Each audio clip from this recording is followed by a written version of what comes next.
오늘은 마태복음 13장 44절의 말씀을 중심으로 밭속에 감추인 보화를 발견한 사람, 이런 제목으로 말씀을 드립니다. 오늘 본문 천국 비유는 아주 심플한 한 절로 되어 있는 말씀입니다. 그러나 그 속에는 성경 전체의 핵심 내용을 담고 있고, 또 그 보화를 발견한 사람의 헌신적인 삶에 대해서 교훈하는 말씀입니다.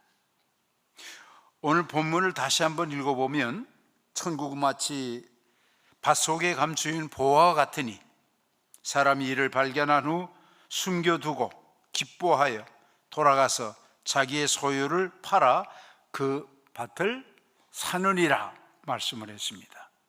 천국은 마치 밭속에 감추인 보화와 같다. 밭속에 감추인 보화와 같다.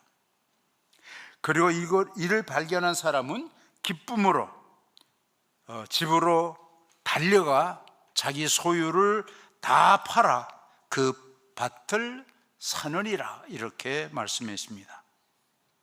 오늘 본문은 땅속의 보화를 발견한 기쁨과 그 보화를 소유하기 위한 헌신적인 노력과 최고의 가치를 향한 열정이 우리의 삶의 방향을 완전히 180도 전환하는 그런 새로운 삶을 살게 한다는 그런 큰 교훈이 본문에 담겨져 있습니다. 첫째로 땅속의 보화, 최고의 가치를 얻고자 기쁨으로 주저함 없이 즉각 행동으로 옮기는 그런 실천하는 신앙이 오늘 본문의 핵심입니다. 우리는 그의 소유가 얼마인지 알지 못합니다. 그러나 논과 밭과 생명까지라도 그가 가지고 있는 모든 것들을 다 팔아서 그 밭을 사고, 또 뜨거운 열정을, 그 밭을 사는 뜨거운 열정을 가졌다는 것을 오늘 본문은 우리들에게 교훈해 주고 있습니다. 저는 우리 혜성교회 성도들이 신앙생활, 교회 생활을 할 때 기쁨으로, 감격스러운 마음으로 마치 첫사랑의 그 열정을 다시금 회복시키는 그런 마음으로 예배, 봉사, 찬양, 교회 생활 그리해야 된다고 생각을 합니다. 이는 땅속의 보화를 발견할 때, 그 주님을 만날 때 가능하다고 봅니다. 여기 땅속의 보화, 천국의 보화는 우리 잘 아는 대로 예수 그리스도를 가리키는 말입니다. 우리 주님은 어떤 분인가? 주 중에 주여, 왕 중에 왕이시고 우리를 구원하신 그런 구원자시고, 또 그의 복음으로 천하 만민이 구원을 얻게 하는 그런 능력의 말씀과 영생을 주시는, 그리고 영원한 천국으로 인도하시는 그런 모든 내용들이 오늘 이 보화 속에 담겨져 있는 말씀입니다. 사실 우리는 지금까지 이 천국의 보화에 대해서, 예수 그리스도에 대해서 수백 번, 수천 번, 수도 없이 매주일, 오늘도 마찬가지고 지난주일, 다음 주일도 우리 목사님을 통해서 계속해서 선포되는 말씀이 바로 이 말씀입니다. 예수 그리스도, 오늘 찬양도 그렇게 드렸습니다. 그러나 연수가 중요한 것이 아닙니다. 예수 그리스도에 대해서 수백 번, 수천 번, 수도 없이 들었다 할지라도 우리의 마음속에 얼마나 감화와 감동, 정말 주님으로 고백하느냐 하는 것입니다. 비록 우리가 초신자라 할지라도 처음 이 보화를 발견한 그 사람처럼 우리도 이 신앙생활 하면서 그 보화를 발견하는 것이 중요합니다. 그리고 그 보화를 소유하고자 하는 그 열정과 결단이 중요합니다. 그래야만이 우리들의 신앙에 새로운 출발이 있을 수 있습니다. 우리가 즐겨 부르는 찬송 가운데 94장, 주 예수보다도 더 귀한 것은 없네, 세상의 부귀와 영화와 행복과도 바꿀 수 없는, 세상의 즐거움, 자랑 우리는 다 버리고 오직 주 예수보다도 귀한 것은 없네, 얼마나 많이 이 찬송을 불렀는지 모릅니다. 오늘 그러나 저는 이 찬송과 가사가 다시 한번 내 마음을 움직이고 내 마음에 감동을 주고 내 마음에 새롭게 주 예수보다도 귀한 것은 없네, 이런 고백이 있기를 축원합니다.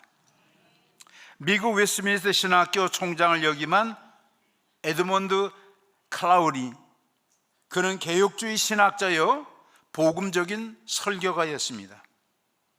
그는 매번 설교할 때마다 한 번도 빠짐없이 예수 그리스도가 우리의 구세주예요, 예수 그리스도가 복음의 핵심이다, 그렇게 증거를 했습니다.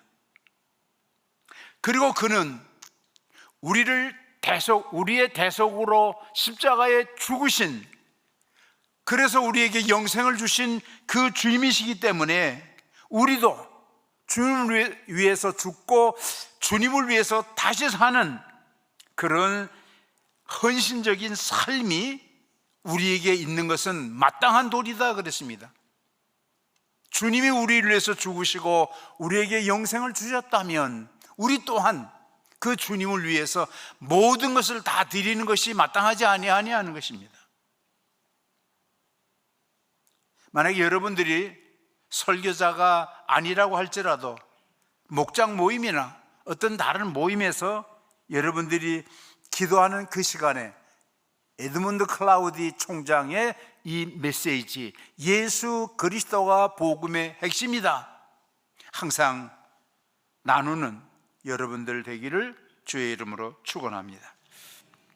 이것이 복음의 가장 중요한 핵심 가치이기 때문입니다. 둘째로, 보화의 가치를 발견한 사람은 그의 삶이, 그의 기쁨이, 그의 감격이 그의 심령 속에 충만했습니다. 천국의 마치밭 속에 감추인 보화와 같으니 사람이 이를 발견한 후 숨겨두고 기뻐하며 돌아가서 자기의 소유를 다 팔아 그 밭을 샀다 그랬습니다. 여기 기쁨이라고 하는 것은 joyful, 즉 속에서 샘물처럼 끊임없이 어떤 환경, 여건 속에서도 계속해서 우리의 마음 속에서 솟아나는 그런 기쁨을 표현하는 말씀입니다. 그는 기쁨으로 가서 집으로 달려갈 때도 그의 모습은 기쁨이었습니다. 자기의 소유를 다 팔 때도 아까운 것이 없이 정말 기쁨이 충만했습니다. 그리고 그 돈을 가지고 와서 그 밭을 살 때도 그에게는 감격이었습니다. 우리 신앙생활 중에서 가장 중요한 것은 이와 같은 감동과 기쁨이라고 생각합니다. 교회 오는 것이 기쁘고, 예배 드리는 것이 기쁘고, 봉사하는 것이 기쁘고, 찬양하는 것이 기쁘고, 항상 이와 같은 기쁨이 충만한 그런 시대, 오늘 우리가 새로운 이 언더우드 교회를 건축하고 여기서 예배드리는 우리는 새로운 시대를 맞이했습니다. 이 새로운 시대에 우리에게 보다 더 감사와 감동과 기쁨이 넘치는 그런 믿음의 생활 살기를 주의 이름으로 축원합니다. 예배가 무엇입니까? 우리는 예배는 페스티벌, 신구약 성경에서 예배는 축제다 그렇게 말씀을 했습니다. 예배가 예배되고 찬양이 찬양이 되고 헌금이 헌금이 된, 봉사가 봉사가 될 때, 이런 축제가 계속될 때 우리 교회 가운데는 놀라운 그런 변화의 역사가 일어날 줄로 믿습니다. 홍해는 모세 때만 갈라지는 것 아닙니다. 안진뱅이는 사도행전 시대만 일어나는 것이 아닙니다.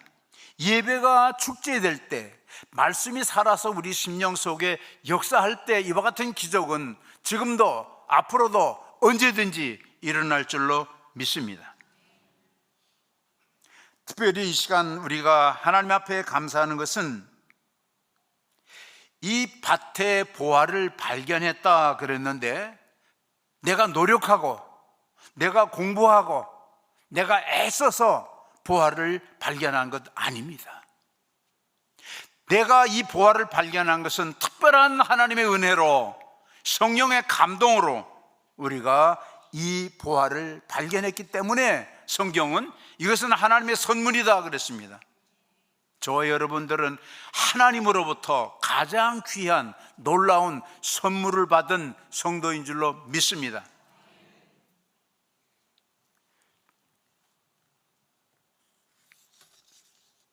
에베소 2장 8절 9절에 너희는 그 은혜에 의하여 믿음으로 말미암아 구원을 받았으니 이것이 너희에게서 난 것이 아니요 하나님의 선물이라. 행위에서 난 것이 아니니 이는 누구든지 자랑하지 못하게 하려 함이라. 우리에게서 난 것 아닙니다. 우리의 믿음, 우리가 이 보화를 발견한 신앙, 지금까지 살아온 모든 것, 내 노력으로, 내 행위로 내게서 난 것이 아니라고 하는 것입니다. 전적으로 하나님의 은혜로 우리가 이 자리에 있고, 전적으로 하나님의 은혜로 우리가 구원을 받았습니다.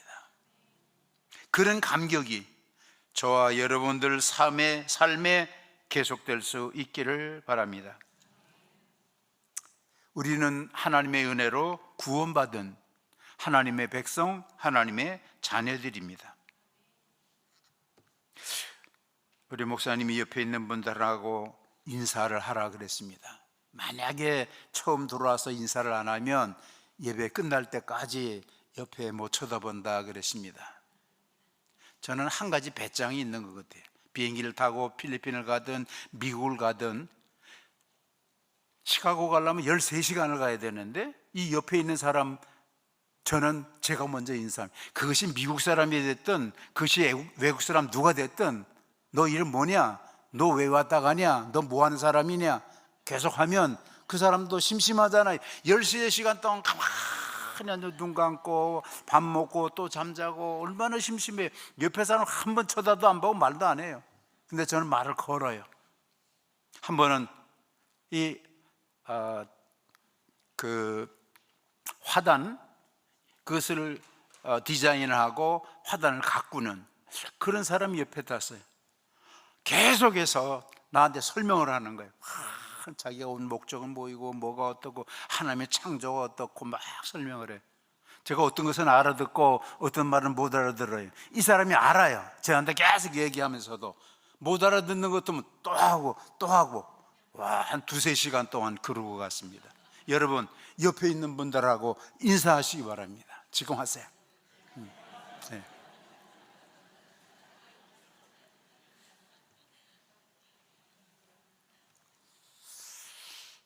제가 50살 됐을 때 우리 교회는 저에게 3년의 안식년을 주어서 미국 가서 잠시 공부하는 기회가 있었습니다. 제가 2년밖에 못했어요. 우리 권사님들이 왜 늦게 미국 가서 무슨 공부냐고 빨리 오라고.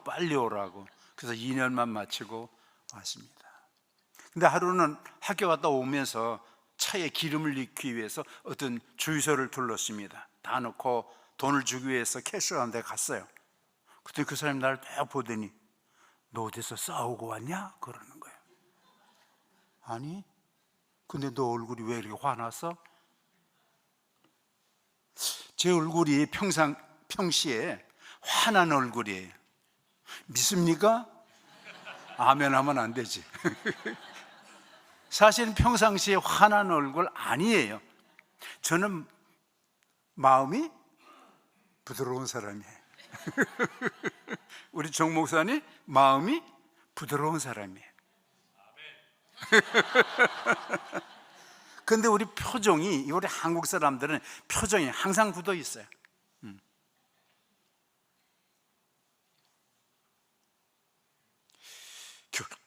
교회를 봉사하는 우리, 찬양팀이 됐든 안내자가 됐든 누가 됐든지 간에 우리의 얼굴 표정이 매우 중요하다고 생각합니다.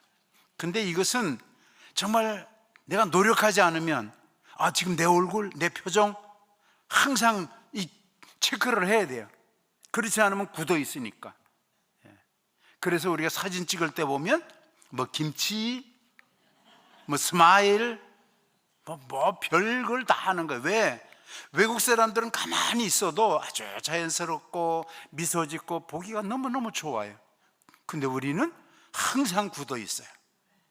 자, 오늘 한번 지금 거울을 쳐다보고 내가 밭속에 감추인 보화를 발견했어요. 우와! 한번 표현 한번 해보세요. 여러분 스스로. 지금 내가 거울 앞에서 보화를 발견한 사람이다.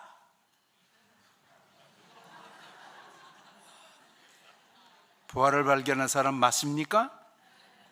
맞아요? 네, 아직 못했어요. 못 만났어요. 못 봤어요. 그러는 것 같아요. 이와 같이 속에서 나오는 참 기쁨, 항상 언제나 기뻐하는 그 기쁨이 우리 크리스찬의 근본적인 기본적인 삶이고, 그런 기쁨이 우리로 하여금 헌신적으로 봉사하게 하는 줄로 믿습니다. 셋째로, 밭속의 보화를 발견했으면, 오늘 본문에는 없지만 우리가 그 기쁨을, 그 최고의 가치 예수 그리스도를 발견한 그 놀라운 복음을 모든 사람들과 함께 나누며 사는 것, 이것이 우리의 삶입니다. 그래서 우리가 사랑을 나누고, 그리고 복음을 전하고, 그리고 전도하고 선교하면서 살아오는 것입니다. 성경 가운데 보면은 창세기부터 계시록까지 이 천국의 보화를 발견한 사람이 성경에 가득 있습니다. 제가 뭐 다 헤아릴 수 없을 정도로 많은 사람들이, 그리고 이 복음, 이 그리스도를, 이 보화를 만난 사람들은 생명을 걸고 나가서 열방에 가서 많은 사람들에게 전도를 했고 선교를 했습니다. 그런 사람들도 수없이 많이 있습니다. 그러나 오늘 그 중에서 저는 세 사람을 소개하고자 합니다. 첫째로, 요한복음 4장의 수가성 여인입니다. 그는 물을 기르러 갔다가 처음 예수를 만나서 대화하는 중에 그가 내게 영원토록 목마르지 않는 생수를 주었으리라. 내가 나를 누구인 줄 알았더라면, 내가 나에게 물을 구했더라면 내가 너에게 영원토록 목마르지 않는 생수를 주리라. 말씀을 할 때 이 여인은 가슴이 뭉클해지고 눈이 확짝 띄어졌습니다. 바로 이분이구나. 유대인들이, 이스라엘 백성들이 그렇게 기다리던 바로 그 메시아구나 하는 것을 즉각적으로 그는 깨달을 수 있었습니다. 그는 동네로 달려갔습니다. 만나는 사람들마다 와봐라, come and see, 너희들도 직접 한번 와봐라, 그렇게 나가서 많은 사람들에게 복음을 전했습니다. 와보라, 이것은 전도의 굉장히 좋은 방법입니다. 왜냐하면 우리가 설명을 해도 충분히 다 설명할 수가 없어요. 근데 우리가 할 수 있는 거, 그들이 교회를 와서 말씀을 들을 때 정말 진리를 깨달을 수 있기 때문입니다. 와봐라. 그러나 우리가 아는 대로 이 여인은 행실이 그렇게 좋은 사람이 아닙니다. 온 동네에 소문이 나 있는 그런 사람입니다.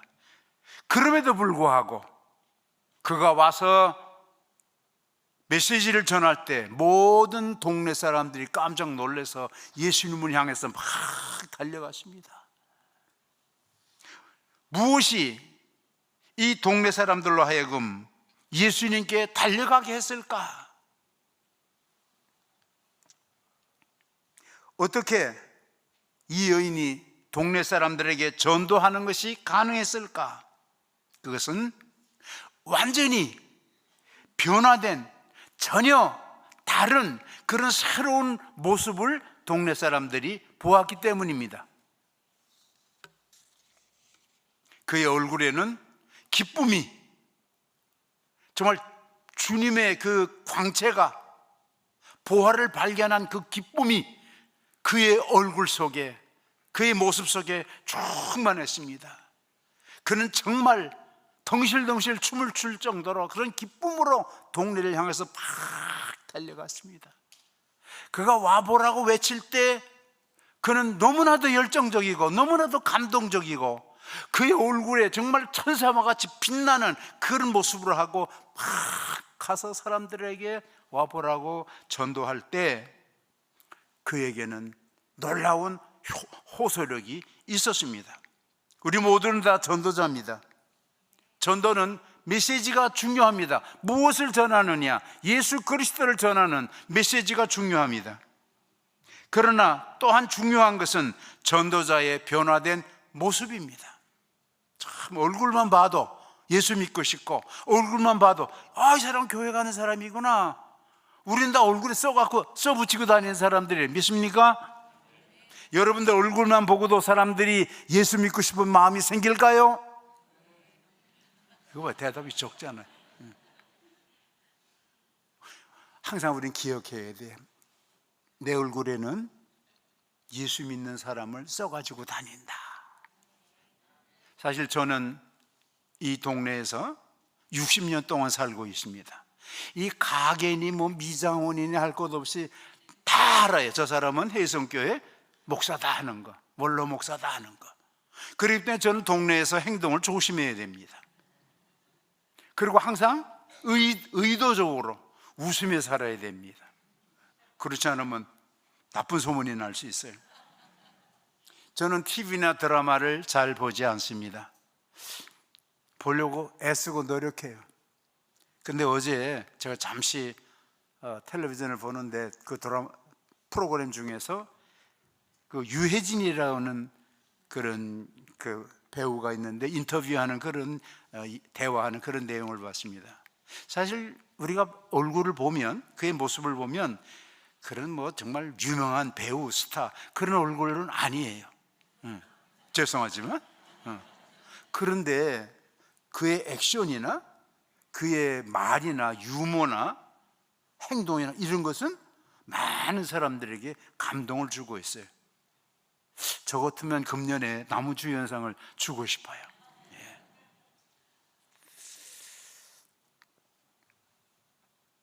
바로 이 소가성 여인의 모습 속에, 땅속에 감춰진 보화를 발견한 그 모습이 그의 삶은 지금까지 험하게 소문난 사람입니다. 그러나 예수를 만났습니다. 그의 모습이 변화가 됐습니다. 그런 모습을 가지고 사람들을 대할 때 그들에게 감동이 된 줄로 믿습니다. 둘째로 누가복음 19장 세리장 삭개오입니다. 우리가 아는 대로 그는 뽕나무 위에 올라갔다가 여리고를 방문한 예수님과 만났습니다. 인카운터. 눈과 눈이 바짝 했어요. 어떻게 그 많은 사람들 가운데 저 나무 위에 있는 삭개오를 예수님이 발견했을까요? 어떻게 예수님이 그 삭개오 이름을 알았을까요? 삭개오야, 속히 내려와, 나 오늘 너희 집에 갈 거야. 와, 아마 저 2층에서 펄쩍 뛰어내렸을 거예요. 왜? 너무 기쁘니까. 아니 예수님이 내 이름을 알아? 그리고 오늘 우리 집에 오셔? 와.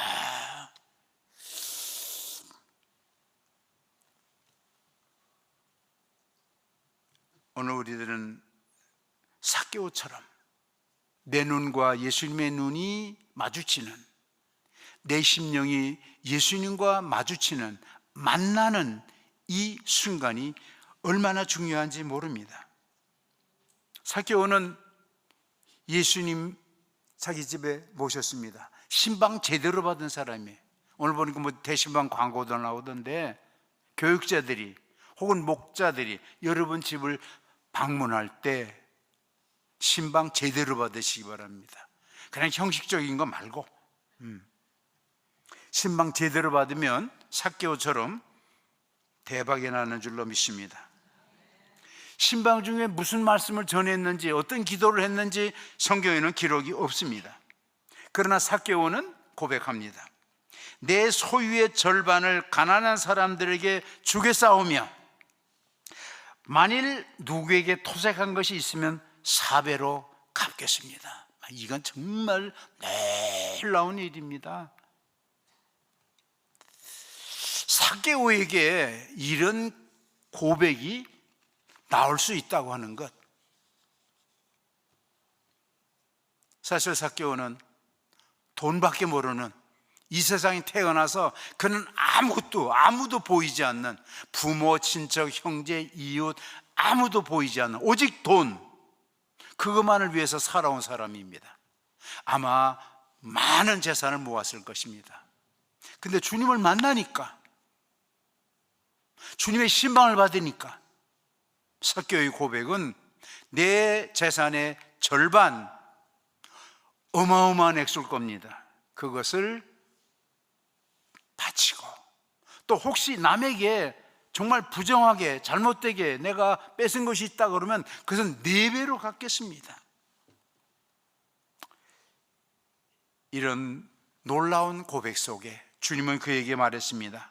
오늘 구원이 이 집에 이르리니 이 사람도 아브라함의 자손이다. 참 이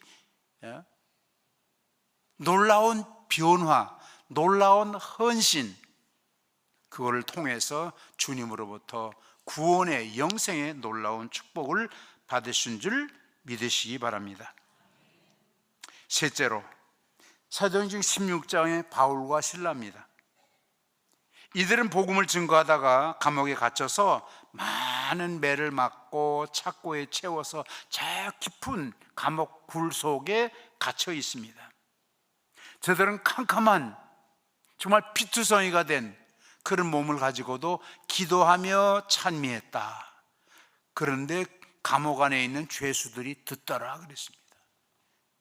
그런 환경 속에서 기도가 나오겠습니까? 그런 그 고통 속에서 찬미가 나오겠습니까? 근데 그 찬미가 죄수들에게 감동을 준 겁니다. 죄수들이 들어보니까 지금까지 들어보지 못한 그런 감동적인 기도와 찬미였습니다. 그러나 저들은 인위 사람들과 달리 밖으로 나가지 않았습니다.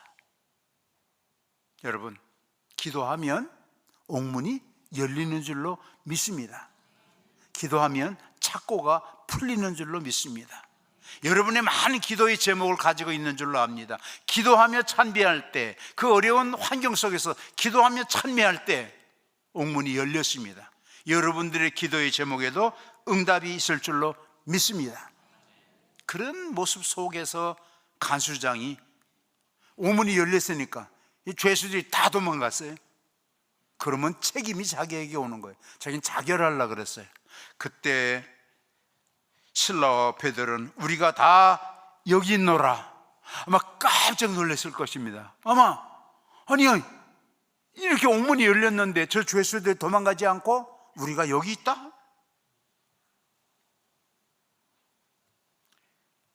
간수장은 바울과 실라에게 선생이여, 내가 어떻게 하면 구원을 받을 수 있겠습니까? 아마 그 고백 속에는 내가 어떻게 하면 당신들을 닮을 수 있겠습니까? 당신들이 믿는 예수를 내가 어떻게 하면 믿을 수 있겠습니까? 당신이 받은 구원을 내가 어떻게 하면 영생을 얻을 수 있겠습니까? 그럴 때 바울과 실라는 주 예수를 믿어라, 그리하면 너와 네 집이 구원을 얻으리라.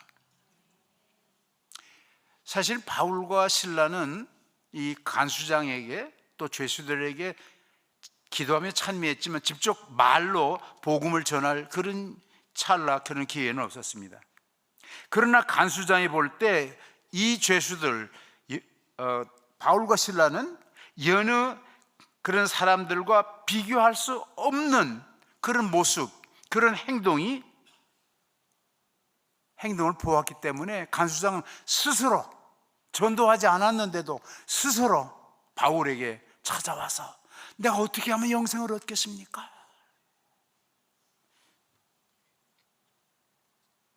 우리 교회는 동네의 노인들, 어른들 격려잔치를 크게 1년에 한 번, 두 번.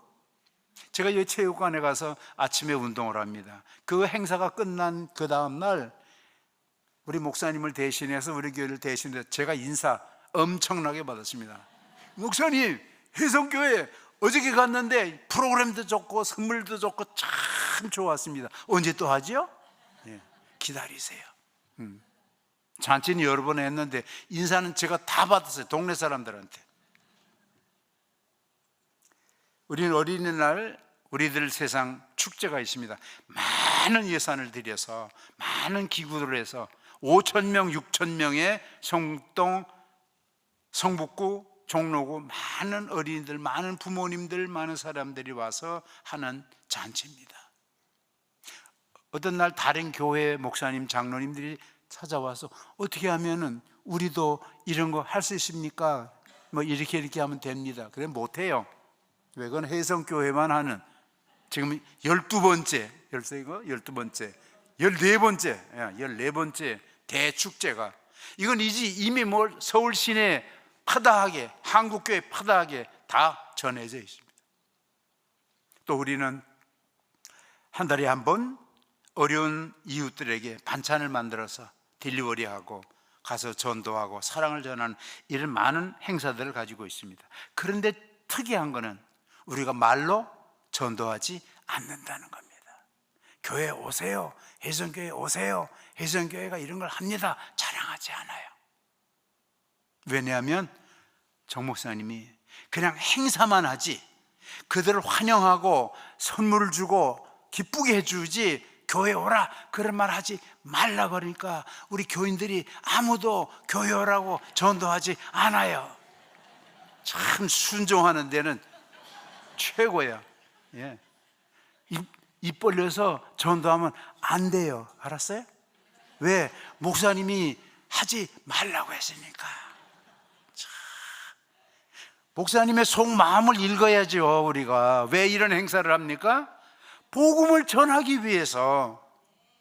물론 바울과 신라처럼 직접 말을 전하지 않는다고 할지라도 우리의 삶이, 우리의 모습이, 우리의 행동이 다른 사람과 달라요. 다른 교회와 달라요. 그러니까 저들이 그것을 보고 감동을 받는 거예요. 이게 전도에 굉장히 효과 있는 방법인 줄로 믿습니다. 아마 동네 사람들이, 동네 어린이들이 다 우리 혜성교회 언더우드 기념관 성전 뜰을 밟게 될 줄로 믿습니다. 말씀을 마칩니다. 부활을 발견한 그 사람은 너무 감동적이었고 너무 기뻤습니다. 자기의 재산을 다 팔아서 가서 그 밭을 샀다. 오늘 우리들에게도 이와 같은 감화와 감동이 있기를 주의 이름으로 축원합니다.